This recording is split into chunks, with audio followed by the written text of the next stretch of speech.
భారతదేశంలో పాల వ్యాపారం అదొక మహాసముద్రం. దశాబ్దాలుగా అమూల్, మదర్ డైరీ లాంటి తిమింగలాలు ఏలుతున్న రాజ్యం. ఈ యుద్ధంలో ఒక చిన్న స్టార్టప్ నిలబడటం కూడా కష్టమే. అలాంటిది కేవలం 10 ఏళ్లలో ఒక కొత్త కంపెనీ ఈ దిగ్గజాలన్నిటినీ దాటి మార్కెట్ రూల్స్నే తిరిగి ఎలా రాసింది? ఇది వాళ్ల కథ, వాళ్ల వ్యూహం. ఒక్క క్షణం ఆలోచించండి. మార్కెట్లో అందరూ ధర తగ్గిస్తూ పోటీపడుతున్నారు, కానీ మీరు మాత్రం 40% ధర పెంచి బిజినెస్ని ఎలా నిలబెడతారు? అసాధ్యం అనిపిస్తోంది కదా?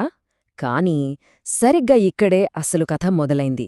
ఒక అద్భుతమైన వ్యూహం, ఒక భిన్నమైన ఆలోచన ఇక్కడే దాగి ఉంది. గమనించండి, వాళ్లమ్మింది పాలు కాదు, వాళ్లు ప్రజలకొక హామీని అమ్మారు, ఒక నిశ్చేతన అమ్మారు. ఉదయం మనం తాగే టీ దగ్గర్నుంచి రాత్రి పడుకునే ముందు తాగే పాల వరకు మనం తీసుకునే ప్రతి చుక్కా స్వచ్ఛమైనది, సురక్షితమైనది అనే భరోసాను వాళ్లమ్మారు. కేవలం ఈ ఒక్క నమ్మకం అనే వ్యూహంతో వాళ్లు నిర్మించిన వ్యాపార సామ్రాజ్యం విలువ 7,000 కోట్ల రూపాయలు. ఇది కేవలం ఒక విజయం కాదు, మార్కెట్ని శాసించే ఒక కొత్త పద్ధతికి ఇది పునాది. ఈ భారీ సంఖ్య వెనుక ఉన్న అసలైన వ్యూహమేంటి? వాళ్లు ఎదుర్కొన్న సవాళ్లు, వాళ్లు వేసిన అడుగులు. అసలు కథ, అసలైన పాఠాలు ఇప్పుడే మొదలవుతున్నాయి. సో, మొదటి పాయింట్, ఒక సాహసోపేతమైన పందెం. అసలు వాళ్ల ఆలోచన ఎలా పుట్టింది? ఐఐఎం గ్రాడ్యుయేట్స్ చక్రధర్ గాదే మరియు నితిన్ కౌశల్ ట్రెండింగ్లో ఉన్న టెక్నాలజీ వైపు చూడకుండా అందరూ బోర్ అండ్ ఓల్డ్ ఫ్యాషన్ అనుకునే పాల వ్యాపారంలోకి ఎందుకు అడుగుపెట్టారు?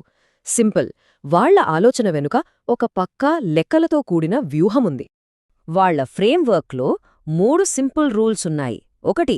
మనం ఎంచుకునే ఇండస్ట్రీలో డిమాండ్కు ఎప్పటికీ లోటుండకూడదు. 2. కస్టమర్లు మళ్ళీ రావాలి, అంటే సబ్స్క్రిప్షన్ బేస్డ్ బిజినెస్ అయ్యుండాలి. 3. మనం పెట్టే ఇన్వెస్ట్మెంట్, అంటే పశువులు, వాటి విలువ కాలంతో పాటు పెరగాలి. ఈ 3 ప్రమాణాలకు సరిగ్గా సరిపోయేది పాల వ్యాపారం. ఇది చాలామందికి తెలియని పాయింట్. వాళ్లు ట్రెండ్ను ఫాలో అవ్వలేదు. ప్రతిరోజూ, ప్రతి కుటుంబానికి అవసరమైన ఒక ఫండమెంటల్ నీడ్ని టార్గెట్ చేశారు. ఎందుకంటే అలాంటి మార్కెట్లు ఎప్పటికీ అంతరించిపోవు. ఇక రెండవ పాయింట్, దిగ్గజాలున్న మార్కెట్. వాళ్లు ఎంటర్ అయిన మార్కెట్ అంత ఈజీ కాదు. అక్కడ అమూల్, మదర్ డైరీ లాంటి అజేయమైన శక్తులున్నాయి. కానీ ఈ దిగ్గజాలు కూడా గమనించని ఒక పెద్ద సమస్య కస్టమర్లను చాలా కాలంగా వేధిస్తోంది. సరిగ్గా అదే సమయంలో FSSAI ఒక రిపోర్టిచ్చింది. అది దేశాన్ని షాక్కి గురిచేసింది. మన దేశంలో అమ్ముడవుతున్న పాలలో 68% కల్తీ అవుతోందని ఆ రిపోర్ట్ తేల్చింది. ఇక్కడే, ఈ సంక్షోభంలోనే వాళ్లకు ఒక సువర్ణావకాశం కనిపించింది.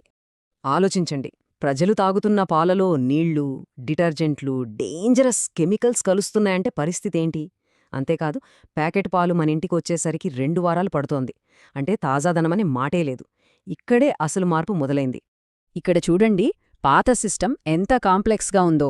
పాలు రైతుల నుండి మన ఇంటికి చేరడానికి ఎంతోమంది మధ్యవర్తులు, 100 కిలోమీటర్ల ప్రయాణం. కంట్రీ డిలైట్ ఈ మొత్తం చైన్నే బ్రేక్ చేసింది. మధ్యవర్తులను తీసేసి రైతుల నుండి నేరుగా కస్టమర్కి కేవలం 24 నుండి 36 గంటల్లో పాలను అందించే ఒక కొత్త వ్యవస్థను నిర్మించింది. వాళ్లు కేవలం పాలను అమ్మడం లేదు, వాళ్లు తమ సప్లై చైన్నే ఒక ప్రాడక్ట్గా మార్చారు. ప్రతి చుక్క పాలు ఎక్కడ నుండి వస్తోందో, ఎంత తాజాగా ఉందో కస్టమర్కు తెలియజేయడమే వాళ్ల అసలైన బలం. ఇది చాలామందికి తెలియని వ్యూహం. ఓకే, మార్కెట్లో ఒక ప్రత్యేక స్థానం సంపాదించారు. కానీ అసలైన ప్రశ్న, కస్టమర్ల నమ్మకాన్ని ఎలా గెలుచుకోవాలి? ముఖ్యంగా 40% ఎక్కువ ధర పెట్టి కొనమని ఎలా ఒప్పించాలి? ఇక్కడే వారు ఒక తెలివైన, వ్యూహాత్మకమైన అడుగువేశారు. వాళ్లు చెప్పిన మాట ఒక్కటే, మేము చెప్పింది నమ్మకండి, మీరే స్వయంగా పరీక్షించుకోండి. ఈ ఒక్క మాట వాళ్ల కాన్ఫిడెన్స్ని చూపించింది, కస్టమర్లలో వారిపై నమ్మకాన్ని 10 చేసింది. వాళ్లు నమ్మకాన్ని నిర్మించడానికి ఒక 4 స్టెప్ సిస్టమ్ను క్రియేట్ చేశారు. ఫస్ట్, ప్రతి ఇంటికి ఫ్రీ టెస్టింగ్ కిట్ ఇచ్చి పవర్ని కస్టమర్ చేతికే ఇచ్చారు. సెకండ్, క్యూఆర్ కోడ్తో ప్రతి చుక్క పాలు ఎక్కడ్నుండొస్తుందో చూపించి ట్రాన్స్పరెన్సీలో ఒక కొత్త స్టాండర్డ్ సెట్ చేశారు. థర్డ్, గవర్నమెంట్ ల్యాబ్ రిపోర్ట్స్ పబ్లిక్గా షేర్ చేశారు. ఫైనల్గా, తమ ఐఐఎం బ్యాక్గ్రౌండ్ని హైలైట్ చేసి ఈ మొత్తం సిస్టమ్ వెనుక ఉన్న బ్రెయిన్ పవర్ మరియు క్రెడిబిలిటీని తెలియచేశారు. ఇది మైండ్సెట్ శిక్షణ మాత్రమే కాదు, వ్యాపార పాఠం కూడా. గమనించండి, వాళ్ల ఫోకస్ బ్రాండ్ అవేర్నెస్ మీద లేదు, బిలీఫ్ ఇంజనీరింగ్ మీద ఉంది. అంటే వాళ్ళు ఒక ఉత్పత్తిని అమ్మలేదు, నమ్మకాన్ని ఇంజనీర్ చేశారు. ఇక్కడే నిజమైన గేమ్ చేంజర్ ఉంది.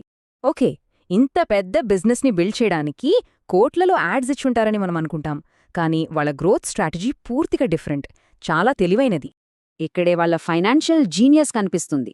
వాళ్ళు ప్రీపెయిడ్ సబ్స్క్రిప్షన్ మోడల్ను తీసుకొచ్చారు. అంటే కస్టమర్లు నెల ముందుగానే డబ్బు చెల్లిస్తారు. అదే డబ్బుతో వాళ్ళు రైతులకు, ఇతర ఖర్చులకు పేమెంట్స్ చేసేవాళ్లు. దీనివల్ల కంపెనీకి క్యాష్ ఫ్లో ప్రాబ్లం ఎప్పుడూ రాలేదు. తక్కువ మార్జినున్న వ్యాపారంలో ఇదొక అద్భుతమైన ఆర్థిక కవచం. వాళ్ళ మార్కెటింగ్ డబ్బుతో కాదు, పబ్లిక్ పార్టిసిపేషన్తో నడిచింది. అపార్ట్మెంట్లలో బ్లైండ్ టెస్టులతో ప్రోడక్ట్ని డైరెక్ట్గా ఎక్స్పీరియన్స్ చేయించారు. కస్టమర్లే స్వయంగా షేర్ చేసిన టెస్టింగ్ కిట్ వీడియోలతో సోషల్ ప్రూఫ్ క్రియేట్ చేశారు. ఫైనల్గా మాధురి దీక్షిత్, నీరజ్ చోప్రా లాంటి వాళ్లతో కలిసి పనిచేసి కుటుంబాల దగ్గర్నుండి ఫిట్నెస్ ఫ్రీక్స్ వరకు ప్రతి సెగ్మెంట్కి కనెక్ట్ అయ్యారు. ఇక్కడే నిజమైన విజయం వస్తోంది. మీ ప్రోడక్ట్ ఎక్స్పీరియన్స్ ఎంత స్ట్రాంగ్గా ఉండాలంటే అదే దానికదే మార్కెటింగ్ చేసుకోవాలి. కస్టమర్ ఎక్స్పీరియన్సే మీ అతిపెద్ద యాడ్ కావాలి. ఇదొక ముఖ్యమైన మైండ్ సెట్ షిఫ్ట్ పాఠం. ఇక 5వ చివరి పాయింట్, శాశ్వతమైన బ్లూప్రింట్. పాలతో మొదలైన ఈ విప్లవం ఇప్పుడు ఎక్కడికి చేరింది? వాళ్ల విజయం నుండి ప్రతి వ్యాపారవేత్త నేర్చుకోవలసిన శాశ్వతమైన పాఠాలు ఏంటి? వాళ్ల రెవెన్యూ చూడండి. 2018లో కేవలం 19 కోట్లతో మొదలై 2024 నాటికి 1380 కోట్లకు చేరింది. ముఖ్యంగా కరోనా టైంలో ప్రజలు హెల్త్ మీద ఫోకస్ చేసినప్పుడు వీళ్ల గ్రోత్ ఆకాశాన్ని తాకింది. ఈ నంబర్స్ ఒక్కటి చాలు వాళ్ల స్ట్రాటజీ ఎంత పవర్ఫుల్ అనేది చెప్పడానికి. చివరిగా ఈ మొత్తం కథ నుండి మనం నేర్చుకోవలసిన 3 ముఖ్యమైన పాఠాలు. 1. మార్కెట్ ఎంత రద్దీగా ఉన్నా కస్టమర్ ఫేస్ చేస్తున్న అతిపెద్ద సమస్యను పట్టుకుని దాన్ని పరిష్కరించండి. 2. మీ ఆపరేషన్స్నే మీ బ్రాండ్ ప్రామిస్గా మార్చండి. 3. యాడ్స్ మీద కాదు, రాడికల్ ట్రాన్స్పరెన్సీ ద్వారా నమ్మకాన్ని గెలుచుకోండి. కంట్రీ డిలైట్ కథ కేవలం ఒక బిజినెస్ సక్సెస్ స్టోరీ కాదు, అదొక మైండ్ సెట్ రెవల్యూషన్. అసాధ్యమనుకున్నదాన్ని ఎలా సుసాధ్యం చేయాలో చూపిన ఒక గైడ్. ఈ కథ మనకొక పాఠం మాత్రమే కాదు, మన ఆలోచన విధానాన్ని మార్చే ఒక మార్గదర్శి. ఇలాంటి బిజినెస్ యానిమే కేస్ స్టడీస్ కోసం సబ్స్క్రైబ్ చేయండి. మీకు ఏ కంపెనీ స్టోరీ కావాలో కామెంట్ చేసి చెప్పండి.